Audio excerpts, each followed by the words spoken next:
جو ہنسنے کی باتیں کل بیان ہوئی حدیث پاک سے، ایک حدیث پاک اور، ایک مرتبہ حضور صلی اللہ علیہ وسلم رات کے وقت نماز کے لیے اٹھے تو ایک برتن میں وضو کے لیے پانی موجود تھا۔ وضو کے بعد آپ نے دریافت فرمایا کہ پانی کون لایا؟ حضرت میمونہ رضی اللہ عنہ نے عرض کیا میرا بھانجا عبداللہ بن عباس رضی اللہ عنہ۔ یہ سن کر حضور صلی اللہ علیہ وسلم بہت خوش ہوئے اور چہرہ انور پر مسکراہٹ پھیل گئی۔ کل سے چل رہی ہیں حدیث بارگاہ مسکراہٹ کی۔ کل ایک صاحب میں نے پہلے کہا، میں نے کہا سب کو دیکھوں گا میں کون ہنس رہا ہے کون نہیں ہنس رہا۔ آپ صلی اللہ علیہ وسلم ہنسے، ہم نہیں ہنسے؟ کیسی بیوقوفی کی بات ہے، ہنسی آئے نہ آئے پھر بھی ہنسنا چاہیے۔ آپ صلی اللہ علیہ وسلم کتنی باتوں پر کل بیان سنے، کل والا بیان بھائی کہ کتنی حدیث پورا بیان ہی اس پر ہو گیا۔ تو میں نے ایک صاحب سے پوچھا آپ ہنس نہیں رہے؟ میں بھائی کیوں نہیں ہنس رہے، وجہ بتاؤ ذرا۔ غم بھی ہے تب بھی حدیث پاک کی فکر رکھیں۔ اس کے بعد ہر بار مسکرائے ماشاءاللہ وہ جناب۔ عمل ہے نا، عمل نہیں کرے گا تو کیا فائدہ ہوگا جناب۔ حدیث شریف میں فرمایا گیا کہ میں اس پہلے شخص کو جانتا ہوں جو جنت میں داخل ہوگا، اور اس شخص کو بھی جانتا ہوں جو سب سے آخر میں دوزخ سے نکالا جائے گا۔ پھر قیامت کے دن ایک شخص کو لایا جائے گا اور کہا جائے گا کہ اس پر اس کے چھوٹے چھوٹے گناہوں کو پیش کرو اور اس کے بڑے بڑے گناہوں کو چھپاؤ۔ وہ اقرار کرے گا، انکار نہ کرے گا اور اپنے بڑے گناہوں سے ڈر رہا ہوگا۔ اللہ کی طرف سے اس کے لیے کہا جائے گا اس شخص کو ہر برائی کے بدلے جو اس نے کی ہے نیکی دے دو، چھوٹے گناہ کے بدلے نیکی دے دو۔ یہ دیکھ کر وہ شخص عرض کرے گا کہ اللہ میرے اور بھی بہت بڑے بڑے گناہ ہیں، میں یہاں نہیں دیکھ رہا ہوں۔ ماشاءاللہ جس کو پتا ہے پہلے ہی ہنس رہے ہوں الحمدللہ۔ بھائی جب دیکھا چھوٹے چھوٹے گناہوں پر انعام مل رہے ہیں توبہ کی برکت سے۔ توبہ کی 4 شرطیں ہیں، گناہ سے الگ ہونا، ندامت طاری ہونا، پکا ارادہ کہ گناہ نہیں کروں گا، نمبر 4 جس کا حق مارا اس کا حق واپس کر دے۔ کل کے بیان ضرور سننا ہنسنے کے بارے میں، طبیعت خوش ہو جائے گی جناب۔ یہ دیکھ کر وہ شخص عرض کرے گا میرے اور بھی بہت سے گناہ ہیں جنہیں میں یہاں نہیں دیکھ رہا ہوں۔ حدیث کے راوی حضرت ابو درداء رضی اللہ عنہ فرماتے ہیں کہ میں نے دیکھا کہ رسول اللہ صلی اللہ علیہ وسلم اس جگہ پر پہنچ کر ایسا ہنسے کہ آپ صلی اللہ علیہ وسلم داڑھیں مبارک نظر آنے لگی۔ ہماری کہاں ایسی ہنسی ہوئی جس میں داڑھیں نظر آئیں مبارک۔ دیکھو نا اب مست ہو رہا ہے آدمی، خوش ہو رہا ہے، اور جو خوش نہیں ہو رہا بیچارہ محروم ہے۔ وہ پڑوسی کے شر سے بچنے کا نسخہ۔ حدیث میں ایک واقعہ آتا ہے کہ ایک شخص حضور صلی اللہ علیہ وسلم کی خدمت میں حاضر ہوا۔ اس نے عرض کیا یا رسول اللہ میرا پڑوسی مجھے اتنا ستاتا ہے کہ اس نے میری زندگی تلخ کر دی۔ میں نے خوشامدیں کر لی، سب کچھ کر لیا، مگر ایسا موذی ہے کہ رات دن مجھے ایذا پہنچاتا ہے۔ یا رسول اللہ میں کیا کروں، میں تو عاجز آ گیا ہوں۔ فرمایا میں تدبیر بتلاتا ہوں، وہ یہ کہ سارا سامان گھر سے نکال کر سڑک پر رکھ دے اور سامان کے اوپر بیٹھ جا۔ جو کہ پوچھے کہ بھائی گھر کے ہوتے ہوئے سڑک پر کیوں بیٹھے ہو؟ کہنا پڑوسی ستاتا ہے۔ ابھی سے ہنس رہے یار آپ لوگ بھی، ماشاءاللہ ہے ہی ماشاءاللہ ایسی زندگی نا یہ۔ اللہ کے رسول صلی اللہ علیہ وسلم نے کہا کہ بھائی گھر چھوڑ دو، اس واسطے میں نے چھوڑ دیا۔ چنانچہ لوگ آئے پوچھا کہ بھائی گھر کیوں چھوڑ دیا، گھر تو موجود ہے، سامان یہاں کیوں ہے؟ انہوں نے کہا جی کیا کروں، پڑوسی نے ستانے میں انتہا کر دی۔ اللہ کے رسول صلی اللہ علیہ وسلم نے کہا کہ بھائی گھر چھوڑ دے، تو جو سنے وہ کہے لعنت ایسے پڑوسی کے اوپر۔ واقعہ سن رہا ہے، لعنت کرتا ہے۔ مدینے میں صبح و شام تک ہزاروں لعنتیں اس پر ہوئیں، لعنتوں کی تسبیح پڑھنے جانے لگی۔ پڑوسی موذی عاجز آیا، اس نے آگے ہاتھ جوڑے کا خدا کے واسطے گھر چل گیا، میری زندگی تو تباہ کر دی تو نے، اور میں وعدہ کرتا عمر بھر اب کبھی نہیں ستاؤں گا بلکہ تیری خدمت کروں گا۔ اب انہوں نے نخرے کرنے شروع کر دیے کہ بتا پھر نہیں کہ تو پھر ستائے گا۔ اس نے کہا بھائی میں قسم کھاتا ہوں کبھی نہیں ستاؤں گا۔ الغرض اس گھر میں لایا، سارا سامان خود رکھا اور روزانہ ایذا پہنچانے کی بجائے خدمت شروع کر دی کہ دوبارہ نہ ایسا کریں، آپ اور ہم ایسا نہیں کریں، اٹھا کے لے جائے گا کوئی مارتے ہوئے پر۔ جناب آگے سننا، تو تدبیر کار حضور صلی اللہ علیہ وسلم نے یہ تدبیر عقل سے بتلائی تھی، وحی کے ذریعے نہیں۔ تو پیغمبر عقل مند بھی اتنے ہوتے ہیں کہ ان کی عقل کے سامنے دنیا کی عقل خاک گرد ہوتی ہے۔ سن رہے ہیں مزہ؟ آگے کا سنیں گے تو آپ کہیں گے بھائی بھاگو گھر کی طرف، اب مزید کیا سنیں۔ تو تدبیر کار جناب، تو اس کی وجہ یہ کہ عقل اللہ سے تعلق قوی ہونے کا نام ہے۔ حضرت فرماتے عقل سے عقل نہیں ملتی۔ جملہ سننا، شیخ الرب العجم عارف باللہ حضرت مولانا شاکر محمد اختر صاحب رحمۃ اللہ علیہ جن کا غلام، جن کے قدموں کی خاک، میں عقل سے عقل نہیں ملتی، اللہ کے فضل سے عقل ملتی ہے.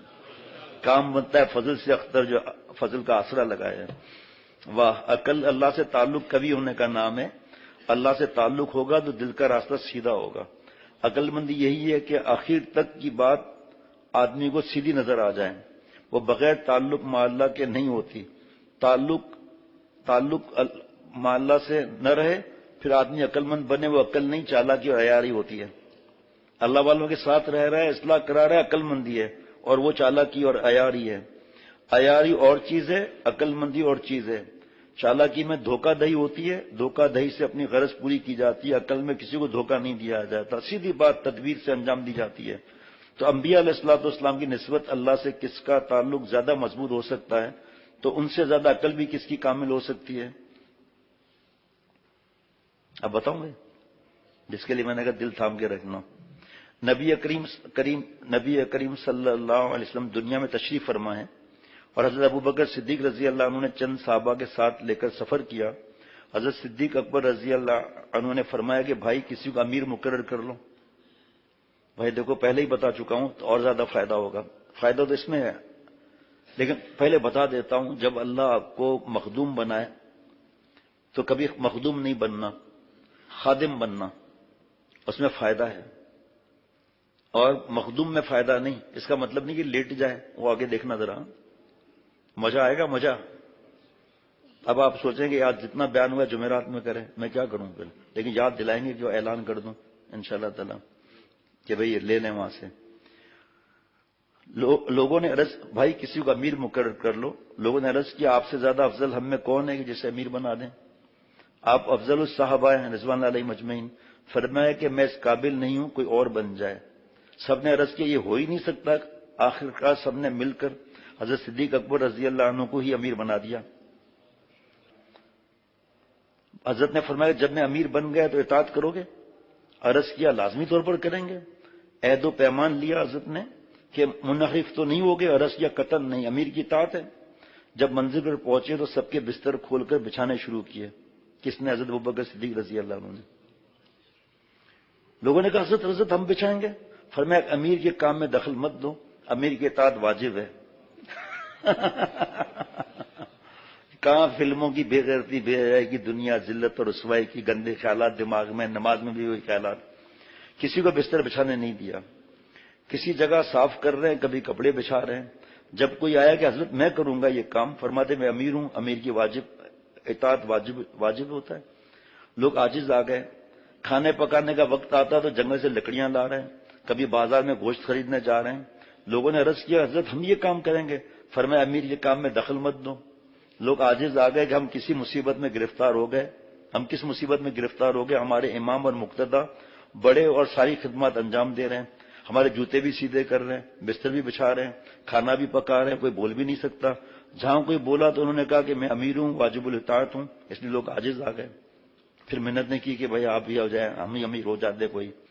حضرت تھانوی رحمۃ اللہ علیہ فرماتے ہیں اس سفر میں ایک لطیفہ بھی پیش آئے, وہ بھی سنا دوں. وہ مضمون سے متعلق نہیں مگر اس واقعے کا جز ہے کہ ایک روز صدیق اکبر رضی اللہ عنہ نے کھانا وغیرہ پکا دیا مگر کسی کو ہاتھ نہیں لگانے دیا. کسی کام سے باہر تشریف لے گئے.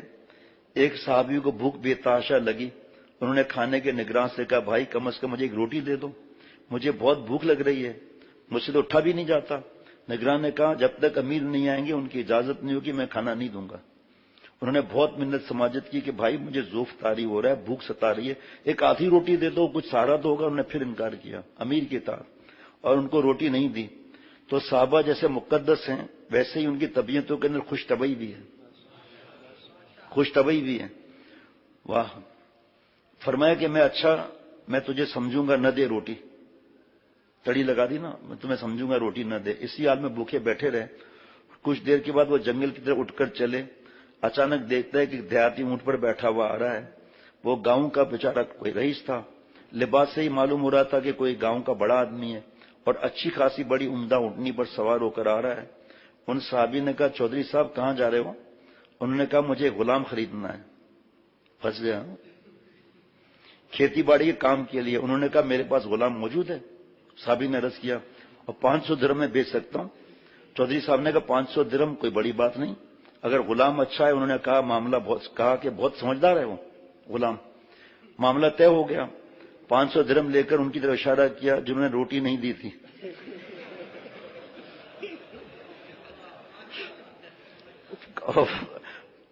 فرمایا وہ بیٹھا ہوا ہے نا، اس کو جا کر پکڑ لو، اور یہ بھی کہہ دیے کہ دیکھو اس کے دماغ میں تھوڑی سی کوئی مسئلہ ہے، جب کوئی پکڑنے جاتا ہے تو کہتا ہے میں غلام کب ہوں، میں تو آزاد ہوں، اس کا خیال نہ کیجیے، اٹھا کے لے جانا. یہ اس کی عادت ہے. انہوں نے کہا میں سمجھ گیا. چودھری صاحب نے جا کر اس کا ہاتھ پکڑا اور کہا چل میرے ساتھ. اس نے کہا کہاں چلوں؟ چودھری صاحب نے کہا میرے گھر. اس نے کہا کیوں؟ کہنے لگا میں نے تجھے خریدا ہے. اس نے کہا واللہ میں غلام نہیں ہوں، تو آزاد ہوں. اس نے کہا مجھے معلوم ہے تیری عادت یہی ہے. اب یہ چلا رہا ہے کہ میں آزاد ہوں اور یہ ہوں وہ ہوں، مگر چودھری صاحب نے ایک نہ سنی. چودھری صاحب چونکہ طاقتور تھے، اسے زبردستی اٹھا کر ان پر سوار کرا اور لے جانا شروع کیا. اس نے ہائے ہائے وائے شروع کی کہ مجھے غلام بنا دیا، میں تو آزاد ہوں. اس نے کہا میں تیری ساری داستان سن چکا ہوں بچا، تیری عادت یہی ہے. ادھر سے صدیق اکبر رضی اللہ عنہ چلے آ رہے ہیں. چلے یہ دیکھ کر یہ چلائے کہ امیر المومنین میرا ناطقہ بند کر دیا ہے اور مجھے غلام بنا دیا ہے، یہ چودھری مجھے لیے جا رہا ہے. صدیق اکبر رضی اللہ عنہ کا سبھی لوگ احترام کرتے تھے. چودھری اترا سواری سے اور سلام عرض کیا. حضرت نے فرمایا کہ بھائی یہ تو میرا ساتھی ہے، اسے تو کہاں لے جا رہا ہے؟ وہ کہنے لگا کہ حضرت جی میں نے اسے 500 درہم میں خریدا ہے، یہ غلام ہے. فرمایا کہ بھائی یہ غلام نہیں ہے تو آزاد ہے، کس نے بیچا؟ اس نے اشارہ کیا فلاں صحابی رضی اللہ عنہ نے بیچا ہے، میں نے رقم بھی ان کو دے دی ہے. انہوں نے کہا غلام موجود ہے لے جا. حضرت صدیق رضی اللہ عنہ سمجھ گئے کسی نے مذاق کیا ہے ان کے ساتھ. جب واپس آئے تو جنہیں روٹی نہیں ملی تھی انہوں نے آنکھ سے اشارہ کر کے کہا اب کہو کیا حال ہے، تو نے مجھے روٹی سے عاجز کر رکھا تھا، اب بتا بچا. صدیق اکبر رضی اللہ عنہ پہنچے تو فرمایا کیا واقعہ؟ انہوں نے عرض کیا حضرت مجھے بہت بھوک لگ رہی تھی، میں نے اس کی بہت منت کی، سماجت کی کہ بھائی آدھی روٹی دے دو کچھ سہارا ہو جائے. اس نے کہا کہ جب تک امیر نہیں آئیں گے میں نہیں دوں گا. میں نے بھی مذاق کیا اور اس کو 500 درہم میں بیچ دیا. حضرت صدیق اکبر رضی اللہ عنہ بہت ہنسے اور 500 درہم واپس کیے گئے. جب اس کی گلو خلاصی ہوئی، یہ واقعہ حضور صلی اللہ علیہ وسلم کے سامنے سنایا گیا تو آپ مسکرائے، منہ پر رومال رکھ لیا، جیسے کل انہوں نے رکھا تھا، تو آپ مسکرائے منہ پر رومال رکھ لیا. جب بھی اس واقعہ کا ذکر آتا تو حضور صلی اللہ علیہ وسلم مسکراتے منہ پر رومال رکھ لیتے ہیں. گویا جی عجیب لطیفہ بن گیا. کیسے؟ حضرت امام ابو حنیفہ رحمۃ اللہ علیہ کے زمانے میں ایک مرتبہ ایک گھر میں چوری ہوئی. چور اسی محلے کے تھے.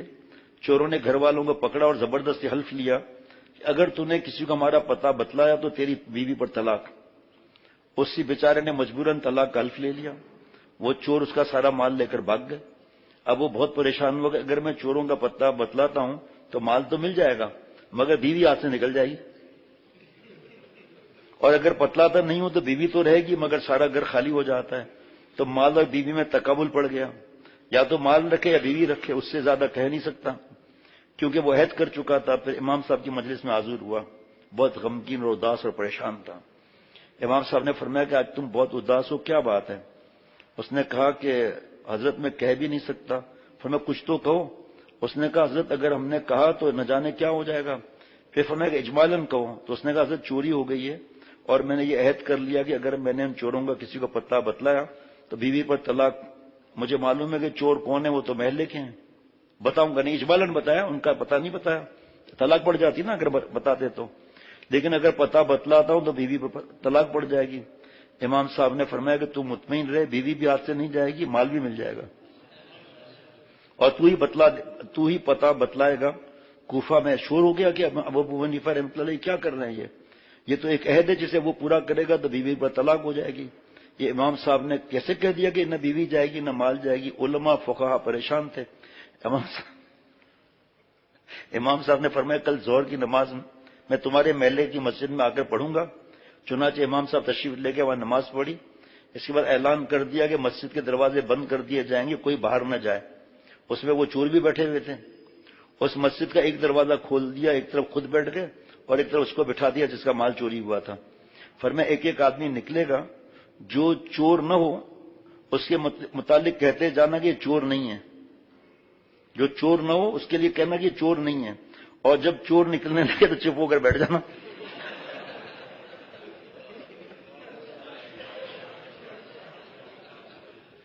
چنانچہ جو چور نہیں ہوتے تھے ان کے متعلق کہتا تھا کہ یہ بھی چور نہیں ہے، یہ بھی چور نہیں ہے۔ جب چور نکلنے لگتے تو خاموش ہو کر بیٹھ جاتا۔ اس طرح اس نے گویا بتلایا نہیں، مگر بلا بتلائے سارے چور متعین ہو گئے، یہ سب چور ہیں۔ چنانچہ چور بھی پکڑے گئے، مال بھی مل گیا، بیوی بھی ہاتھ سے نہیں گئی۔ یہ ہمارے حضرت امام ابو حنیفہ رحمۃ اللہ علیہ، ماشاء اللہ۔ کچھ دوستوں مزہ آ رہا ہے کچھ؟